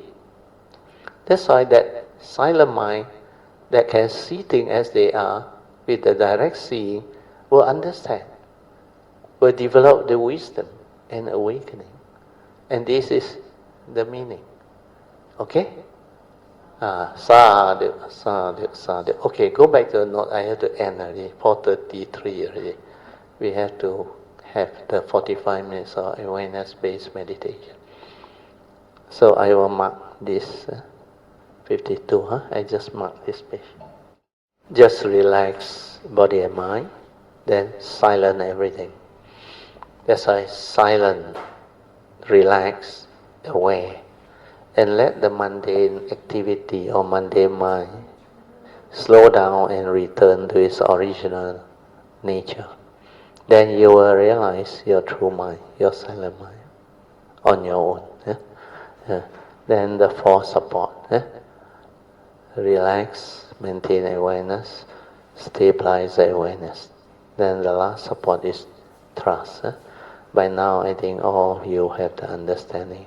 So I will set the alarm for 45 minutes. Then you all can have your meditation, awareness-based meditation. You all can slowly, mindfully come out of meditation. Try to maintain whatever inner peace, inner calmness, and inner awareness that you have developed for as long as you can. We will move on to the second session, which is meditation reporting, followed by whatever question you may have or discussion on today's topic. You can ask. Hello, Mithopo, Bratio, Indonesia, Mithopo. and all Kayamitas. Sadhu. Sadhu, sadhu, sadhu. Yes, today sharing is especially meaningful to me, Bratio. It's something that you can not only understand, it will be very meaningful to you. Because these are more higher teaching, more penetrative. Just a minute, Bratio. Can. You take your time. Put in the speaker, my own speaker. Yeah, because it's too soft, so I like for my listening. Okay, Bratio, firstly, today's sharing is about the pure awareness, right? Yes. So the pure awareness nature, yes. Yeah. And how we can detect this pure awareness nature from the mundane mind connected to this pure awareness nature. Sadhu. So what is, I want to share my experience, my recent experience about this. Okay. So this paragraph that Brother Teoh shared today is really very, very penetrative to me in the sense that it went deep. Yes. Yes, my heart really resonates while Brother Teoh is sharing because I have a lot of joy and the heart just keep vibrating non-stop. Non-stop because I can relate to my recent experience about this okay? Yeah, definitely. And I will share. Yes. So this because of the Christmas break that Brother Teoh gave us, right? So I went with my husband to enjoy breakfast lah. We had so we have to travel like 45 minutes to the place in Chinatown lah. Okay. But the weather was like a little bit. End of December is like monsoon, a bit monsoon, right? It was raining in the morning. So usually for me, raining in the morning, I don't like to go anywhere lah. But despite that, I just continue lah and see how it goes lah, because things can change, right? The weather is also impermanent. So I do my morning puja, which suddenly the rain stopped, after I finish the puja. So I said, okay, so we go, and then we had very nice breakfast. The reason we go there is because my husband also enjoy good food, he likes to eat food that is tasty, So we had this so-called the what you call it, ginseng soup, like tonic. So I said, why not? Now we had that. So after eating already quite full, right? For the breakfast, we had soup, bread, soup, and then and curry puff also, And he looked around. And in fact, this place had a lot of nice food.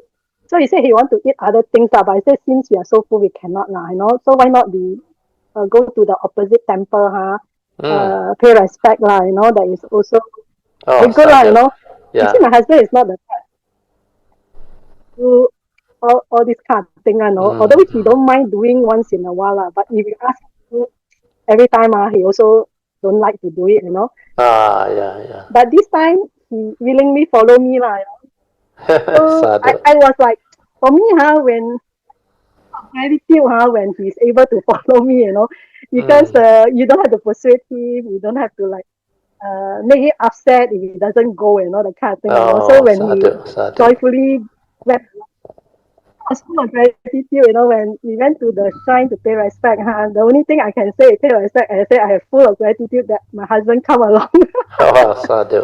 to pay respect. Mm. Them, and do some meritorious thing, Yeah. for himself, right?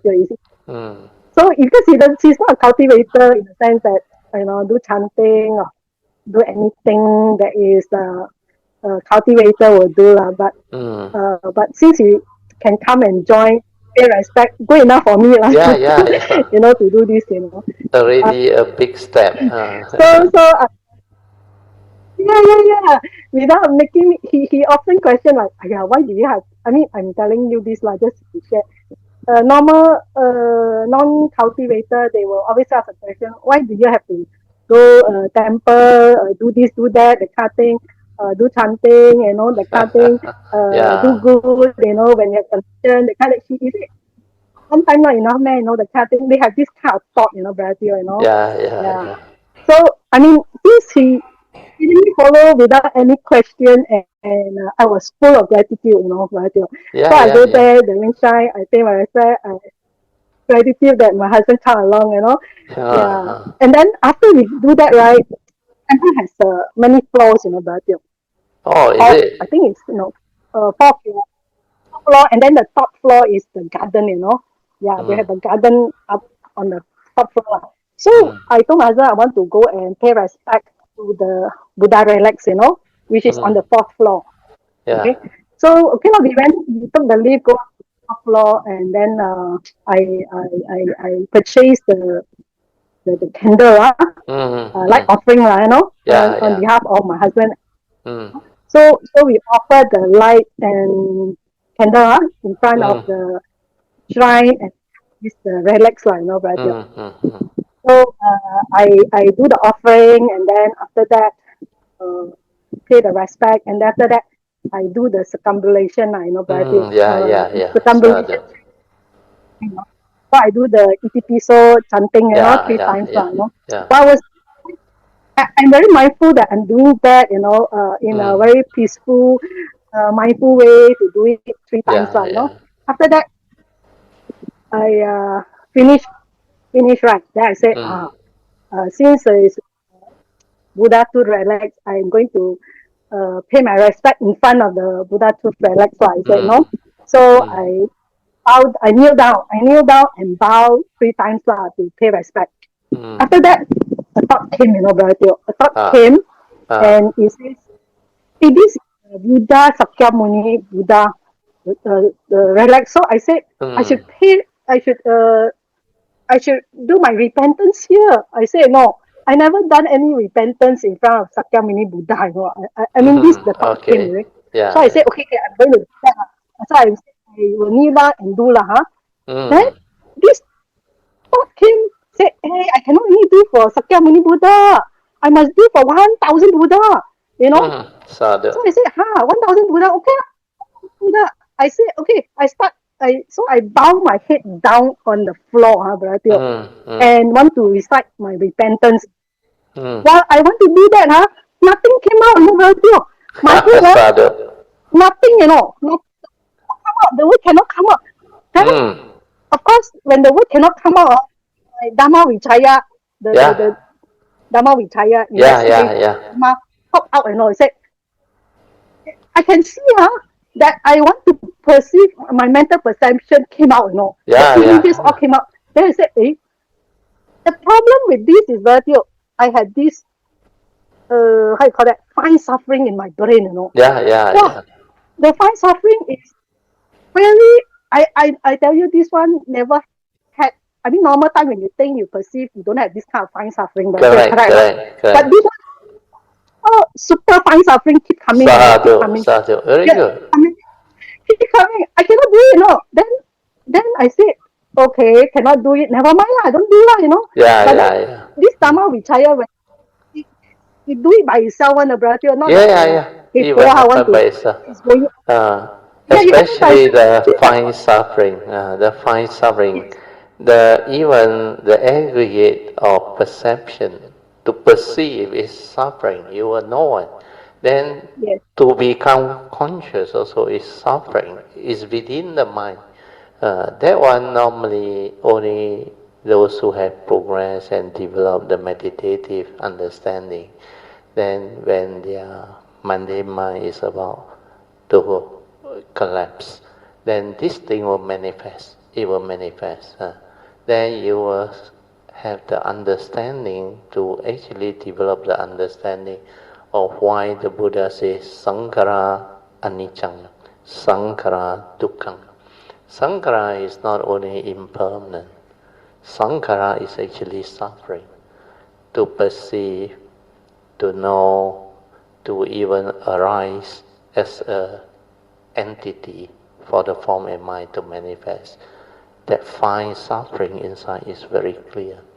That's why all this, the cultivator that goes through will develop the understanding one. Then that word that the Buddha has spoken, Sabbe Sankhara Aniccang, Sabbe Sankhara Dukkhang, Sabbe Dhamma Anatta, is all very clear.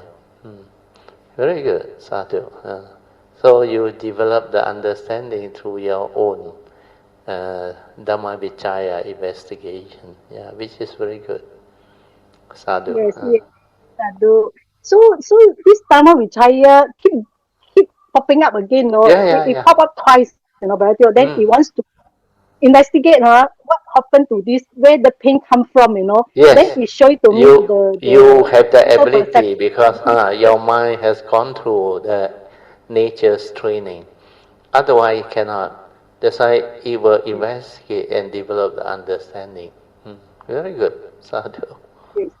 So he show it to me this, right, that the pain, this fine brain suffering that Mm, I'm mm, experiencing mm. is this mental perception. Then you can see the images. Wow, but I tell you, stack of images. It's like I didn't really bother with it, but I can aware see, because it showed to me this stack of images that Yeah, that show up. They show up, pop out. Like a correct, few times. correct, Then I correct. understand this mental perception, the images giving me fine suffering, wow, very Yeah, yeah, yeah. I mean, it's not like pain, physical pain, but it's the mental Yes, it suffering, is. the fine mental It's not. suffering, It's not, not physical. It's it's the some physical sensitivity pain. of your awareness. Your awareness that is so sensitive, you can feel it. Then after that, you will have the Yeah, understanding one. No point thinking. Think also like that. Don't think also like that. Then yes, it like on its own, it starts to shut down. No? Then when you no longer hold on yes, to think, then the five agree of form in mind are like, it is suffering. Then why you want to perceive? Why you want to think? Just let things be, let things be. Then during that time, the cessation keep on happening on. Then whatever you do, then it keep on coming to you, and then you start to develop the deep understanding when the cessation of form and mind really happen. At first, it may be going through that short period of cessation, then it manifests again. Then later on, when it go in deep, it will last longer, longer and longer. That is up to the nature. When it will arise again, then you will see the whole process of what we have described in the four circle formation. How from that cessation, when the time for it to arise, the first thing to come out, the pure awareness nature, you will see it on. Then from there you understand how the creation to the next third circle happened. how the sense data slowly come in and all those things. That's how you know you come out from the deep state and become conscious again. And all these things you will see. That's why it's very beautiful. And all this happening can only happen, like the Buddha say, to the cultivator of the way who has developed the understanding and the wisdom. That's why this Dhamma is Pacetang, can only be realized by the wise, each for themselves. Sadhu, very good. Yes, Sadhu. So Mm. this Dhamma Vichaya, it kind of do it by itself, right? To let me see what is the fine suffering is about, and it show me the mental perception images of it. Yeah. And then like exactly what I said. So when I didn't resist or do anything, no grasping, no nothing, right? So this Sadhu. whole thing cease, this whole thing cease, Yeah, the yeah. The whole mundane thing mind was cease, this. Yeah, So yeah. it then after, yes, cease. So when it cease, right, the pure awareness luminous bright shine forth, it Wow, become sadhu. luminous, everything. The Yeah, suffering all sadhu. gone, no, bruh. Yeah, yeah, Suffering yeah. all gone. Sadhu, You sadhu. abide in this pure awareness nature Yeah, itself, yeah, yeah. but you Ah, abide inside. yes, There's nothing, just serene stillness and correct. brightness Mm. and I call that quiet, Yeah, super yeah. quiet. Correct, correct. Despite all the noise outside Yeah, you, it will not affect you. It will not affect you. Then you later don't on, and later on, it will move some more. Then it will cease, completely cease.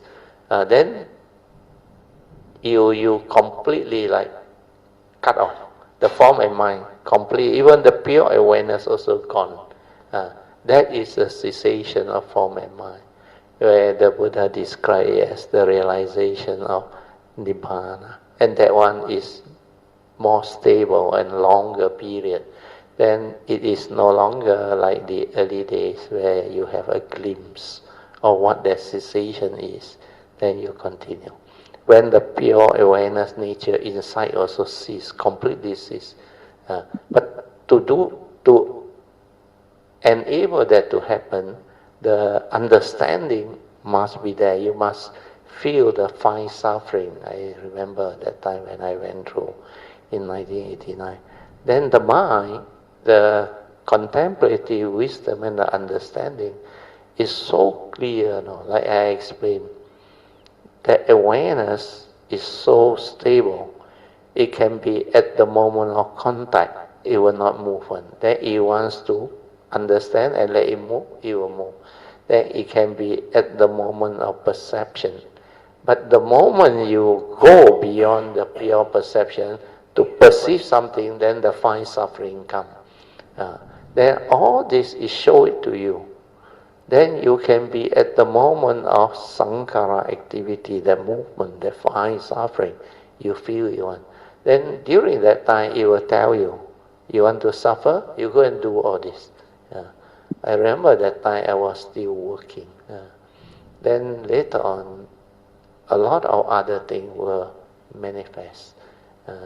Then when it manifests, it will show it to you all the important essential Dhamma teaching, the very penetrative one. Then from there, you develop the understanding. Then after you understand, then you contemplate deep into it. Then you realize life is not what people think. We have no meaning on. Everything is not what the deluded living being perceive and think. And all those things that they are holding to are actually illusionary, not real. Then dependent originating phenomena.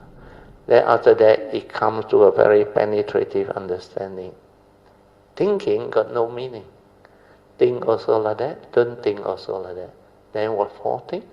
Then it will continue to cease, that mind continue. Then whatever arises through the senses, it has no more power over you.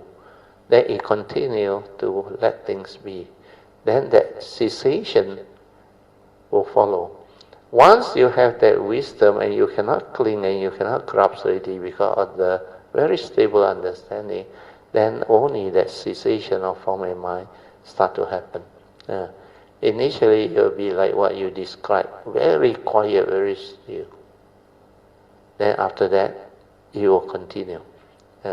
Then finally, when it ceases, you also cannot talk about it, cannot describe about it, because the whole pure awareness nature also gone. Nothing inside there. Completely. It's not a condition arising. It's not even that pure awareness. That one also ceases. Then you cannot describe, you cannot talk. It is the unconditioned. And the unconditioned, when it manifests, you didn't die or no. The form and mind are like no more heartbeat, nothing. But don't worry, it will actually know how to come out. It's not time to go through the Pali Nibbana. So during that time, the consciousness will come back. And the moment it come back, you will see the creation process very clearly.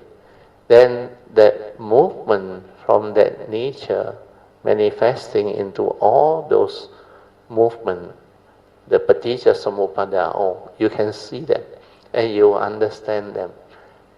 That's why they always try to explain to you the link of the paticca samuppada, 12 link.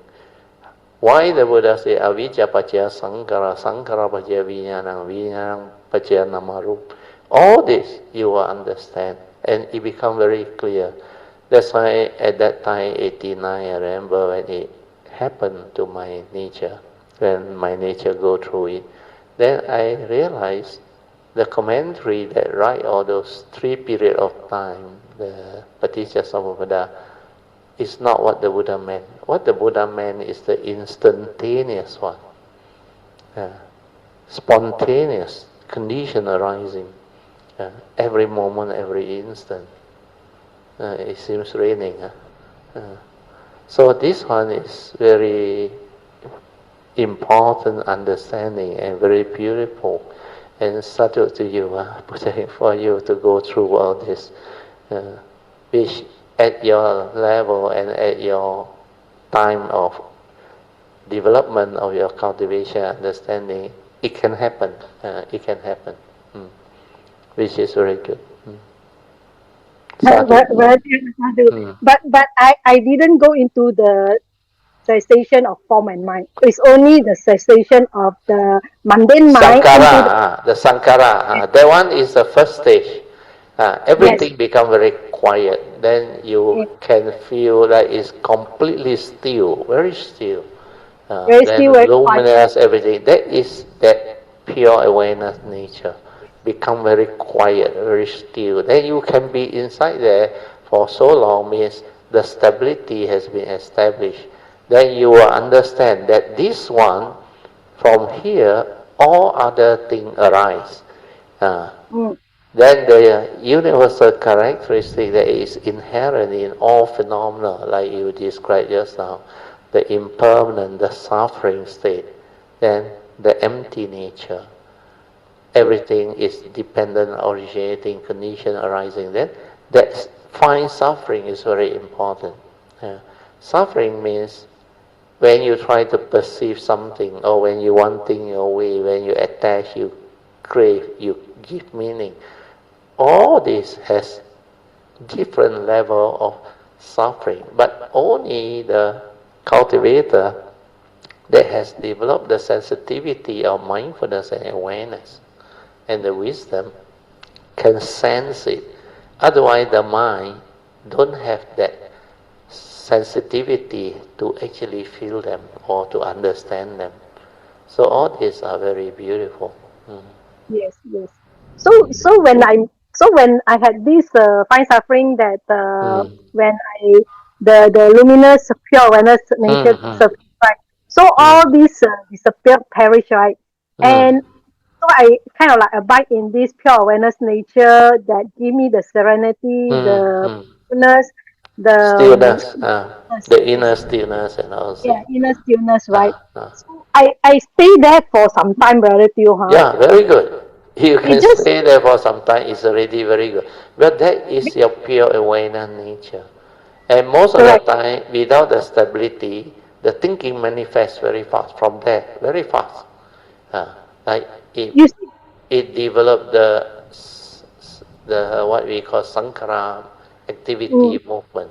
Oh, mm, within that instant, they realize, especially for new people, when they realize that tranquil Maya, the pasati, which is the beginning of it before it stabilizes, the thought still nearby, very fast it manifests. Uh, so most of them fail to actually capitalize on that condition to understand because the curiosity and the movement of Sankara and thought simultaneously manifest very fast.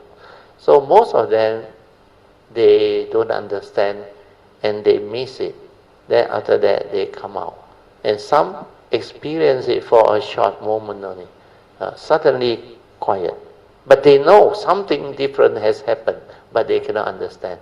So you don't have a good teacher who has gone through and developed the understanding. Nobody can really guide them unless they have a teacher that has gone through or a Kanyamita that has gone through and developed the understanding. So all these are very beautiful experience or what we call understanding that cultivator can develop and share. Uh, that's why for you, you are able to actually go into that tranquil, still mind, the pure awareness nature for quite a while, which is very good. And within because there, there is no thought, no sankara, nothing. It's just that nature. Uh, yes, yes, exactly. So, Brother, because I'm in the midst of life, I'm not in formal meditation, right, Brother? So, yeah, if I'm in the formal meditation, it will be different, right? yeah, yeah, Lying it will be down. very different. Then a cessation can happen. Yes, Uh, correct. uh, So uh, I was like kneeling down, mm, I'm kneeling down in with my head down, bowing on the floor. So it's like, although I don't feel anything, I don't mm. even know that I'm doing that. It is, you see, I don't even have the thought that my body is doing that, right? Yeah, It's yeah, just yeah. Because luminous. I'm for you, your way is like that. You go through it like that. But if you have been in the formal meditation or formal meditative posture, then the cessation will definitely come. Because when you have the understanding already with the fine suffering you experience, you will understand on. Then later on, the cessation will come. The pure awareness nature also gone, completely gone. Then you will abide within that. It's not a mind state. You cannot talk about it. You cannot describe it. That's why Nibbana is the unconditioned. Even the pure awareness also cease.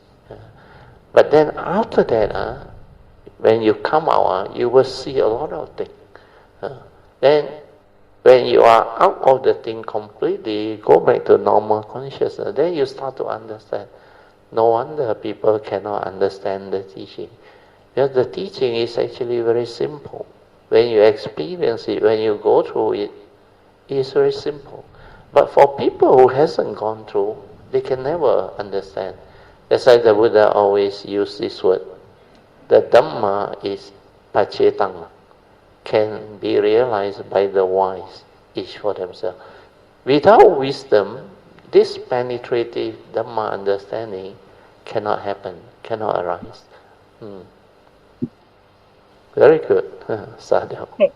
So as I was in this state for a while, right? Actually, Hmm. I also cannot like decide when to come out of it, Brother Teo. Yeah, yeah, yeah. It's only it's only when something happen, the movement start, then I'm Hmm. aware there's movement, Brother Teo. Yeah, yeah, Okay, yeah.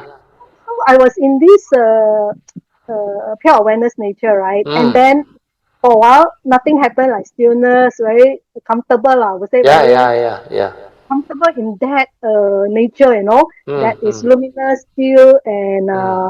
peaceful, free from all Yeah, the pain yeah, yeah, yeah. everyone had, Sadhu. right? So after that, a while, right? Then the movement start, Brother Teo. Oh, And the sadhu. movement, when the movement start is really interesting, Brother Teo. Mm. Suddenly the flow, I would say it's a flow, Brother Teo. Yeah, The yeah. the It's really like repentance, a flow. Yeah, because the yeah, flow, repentance verses all came out. Then I say, yeah. hey, it's like so funny. The repentance come Sadhu, out very good. by itself, come out by itself. Yeah, yeah, I didn't do anything. I didn't do anything. The repentance yeah. was That's why come the out. nature will know. It will move and it will create all this manifestation and movement. That's why Yeah, repentance, everything, it will just flow out. yeah. It just Uh, flow out by itself. yeah, And because after that, from the pure awareness nature, that deep compassion and understanding will know how to do all this. The gratitude, the repentance, the whatever, it will flow, it will manifest. And it's very deep one inside. Hmm. so, Sadhu. so I see it. I said, oh, this. I mean, for me now that I'm reflecting and sharing, this Hmm. thing you can never imagine can happen this way, right? Correct. Normal So, people cannot understand. Yeah. so, Uh, so it come out by itself. yeah. A flow of movement come out by itself. Then Mm. upon waking, I mean, so-called when I become conscious with my mundane mind, I Mm. realize that I have to do the repentance, right? Yeah, I have to yeah. do repentance. Although Mm. earlier on, I cannot do it, but Yeah, yeah, yeah. and Because finally this thing come out, I when must, that thing happen, you cannot do it. Nothing come out. yeah, yeah, yeah, Mm. correct. It like show it to you. I think it's Yeah, for me to learn, for brother, to you to see, understand. Because that understand. nature is like that, without word, without anything. Then Mm, it will happen. Uh, yes. then you So will after that, see very clearly that nature is not a being. No word, no duality, nothing. Even the Sankara, everything, don't have one. The aggregates of mind don't have one. It's just that nature. It's a pure awareness nature. That's why all this, only the true cultivator of the way that go through can develop the understanding. Hmm. Very good, Sadhu. yes. So since the repentance verses flow out, right? So Hmm. after kind of everything settled down, my consciousness return, right? So I do Hmm. the repentance lah, since now my I don't have this mind suffering anymore. Somehow Wow, I just Sadhu. Sadhu. yes, I don't have this mind suffering already. So I Yeah, can do yeah. the repentance and I know how to Very do good. it. And I see that. Yeah. So I finish it lah. Start from, Sadhu, I didn't sadhu. start Very early good. on. So now Hmm. I can do it and I finish off and then I Hmm. express my gratitude lah, that I Yeah, able yeah, to do yeah. it. Not just for Sakyamuni Buddha, no, but also for the 1,000 Buddhas, Yeah, yeah, yeah. All the For the Buddhas. 1,000 Buddhas Uh, that I had yeah. this, I, I, I mean, this thought came to mind that Yeah, I have to yeah, do yeah. it Buddha. Now, I want to explain why this 1,000 Buddha, brother. Hmm. Okay. So this 1,000 Buddha came about is because previously in 2025, right, the Ah. Vesak Day. The Hmm. Vesak Day in 2025, I went to the San to do the three-step one bow at Hmm. 4 a.m. morning, brother. Hmm. So Sadhu. after I finish, right, they have, I, I, I had my breakfast there, and then after that, I was walking down, brother. I'm walking down the hill, and then Hmm. I heard this repentance chanting, brother, Hmm. Hmm. from Hmm. the Great Compassion Hall, Yeah, down yeah. downhill the hall there. So I heard Hmm. this recitation, the chanting, so beautiful and so soothing to my heart, that I had to Hmm. go and listen and maybe also do the chanting myself. Hmm. Hmm. So I actually went there, but actually I do not know what kind of chanting it was lah until the lady showed me the book. Then I read the book. It said Hmm. actually it's in Chinese, right? Yeah, 佛 yeah. 说千佛洪明包场. It means Ah. Buddha says 1,000 Buddhas. Hong Ming is like a vast name, a precious repentance, Hmm. Hmm. that they are chanting lah. Wow, I Hmm. said this one very auspicious and very very new to me lah. Actually Yeah, new to me yeah, because yeah, yeah. I heard it. So when I heard it, I was full of joy. Sadhu. I went there despite I wanted to go home, you know. So I went there, drop by there to listen, and I do the chanting. I tell you, but I cannot forget it, you know. After I Wow. chanted, I cannot forget it. Yeah, So yeah, that's why yeah. when I was at the Sakyamuna Buddha to relax, right? I Mm. suddenly came to mind this thousand Buddha, you know, Yeah, brother. yeah, yeah. You will That recall time, because the imprint is there.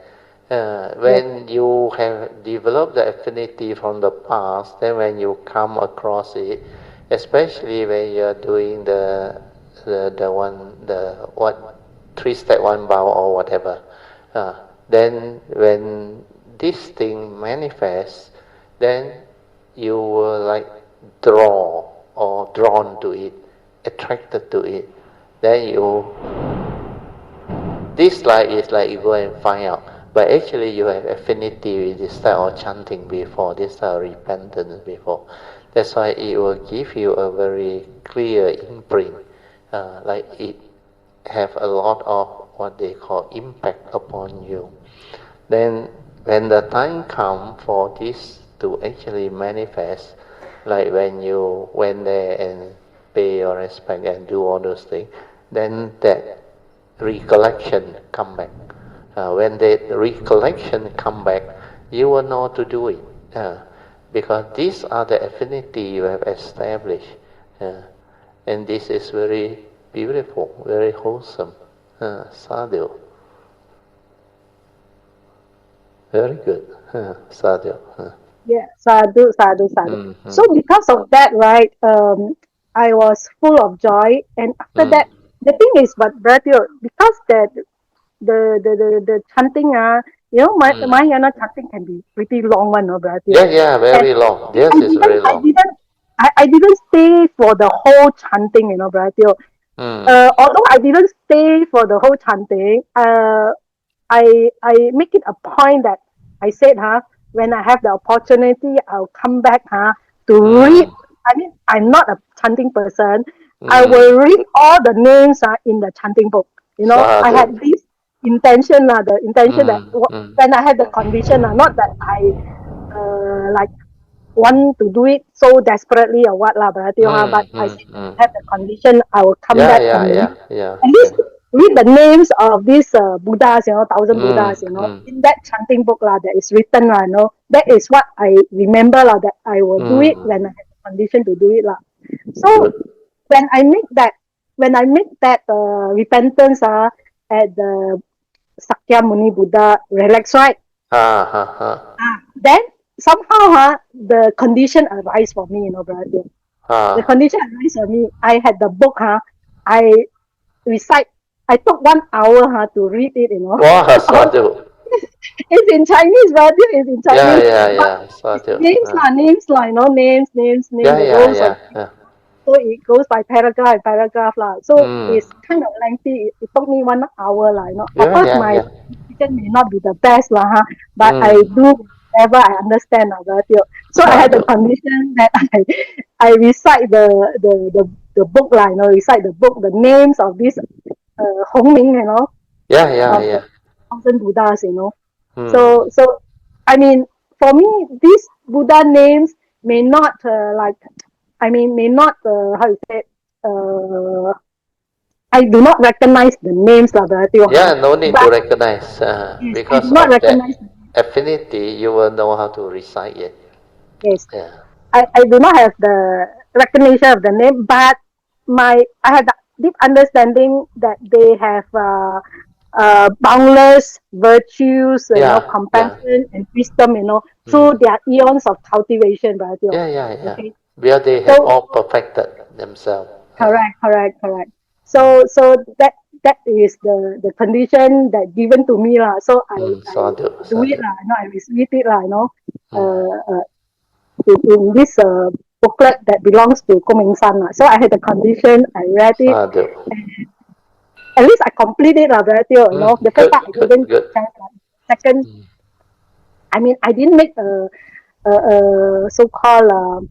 I wait for the condition to happen lah because I do not want to I must do it by certain time because I Yeah, never yeah, know yeah. able to You will have know. the understanding, yes. Yes, correct. Good. So I just go You have to according. summarize already, Poh Cheng, because 6 o'clock already. Oh, yes, The yes. alarm Okay. just trigger. So for me, that was interesting in the way that how it manifests in life. That Mm. everything happened for some reason. There are Yeah, causes and yeah, yeah. conditions Sadhu. arise that uh, that I have the opportunity to complete it. No, brother. For in this Mm. case, 1,000 Buddha repentance, I have the condition to complete it. Uh, and I was full of joy that my husband was able to come along with Yeah, me, sadhu. pay respect. And of course, he is not able to witness what happened. I also didn't tell him because Don't worry, that one yeah, later, he not doesn't now. understand all. Yeah, But because yeah, this is in the midst of life, I'm able yeah, to, yeah. like, Sadhu. the mundane mind sees, it goes to the Mm. pure awareness, they abide in the Yeah. pure awareness. And then after Mm. that, this flow of repentance Yeah. versus came All out, this manifests, yes. yeah, all this manifests without me doing anything. I'm just witnessing, the awareness witnessing. Sadhu. It match with what the Surangama Sutra says, Yeah, yeah, about yeah. Mm. our mundane mind has to cease in order to go into the pure awareness. Yeah, yeah, yeah, yeah. How this pure awareness give rise, the creation come about. Yeah, yeah, yeah. Sadhu, So sadhu. it matches with the Surangama Sutra, the teaching that Yeah, yeah. Bharatia Very gave as good, well. very good. Sadhu. Yeah, sadhu, sadhu, Sadhu. sadhu. Okay. We all Yes, should rejoice. Huh? Sadhu, sadhu, sadhu, sadhu. Thank you sadhu. so much for the very good sharing. Huh? Watching. Rejoice. Huh? Okay, we share merit, we transfer merit, then we end. Huh?